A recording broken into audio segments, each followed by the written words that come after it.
If you always get stuck at the same number, 25, 28, 30, and then suddenly crash, that's not your strength. That's how you're doing the set. You're not failing at the end. You're ruining the set in the first 15 reps. And all those variations, incline, decline, they make you stronger, but they don't fix this problem. If you want 50 plus in one go, this is what actually works.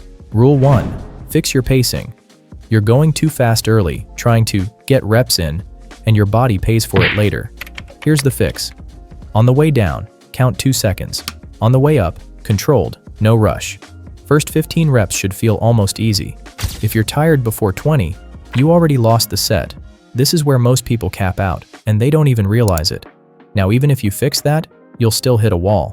Rule 2. Recover without stopping. This is what almost nobody does. At the top of the push-up, pause for 1 second, take a breath, then go again. You're still in the same set, but now you're buying yourself time. That tiny reset?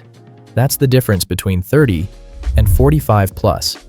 And this is where most people completely mess it up next. Rule 3. Stop testing, start building. Be honest. Every time you do push-ups, you go for a max set. That's not training, that's just proving you're stuck. Do this instead. If your max is 25, do 15. Rest. 15 again. Rest. Then 10 to 12.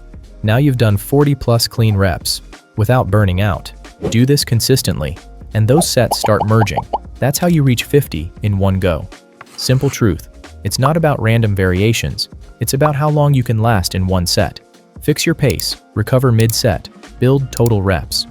Do this today, then come back and tell me your new number.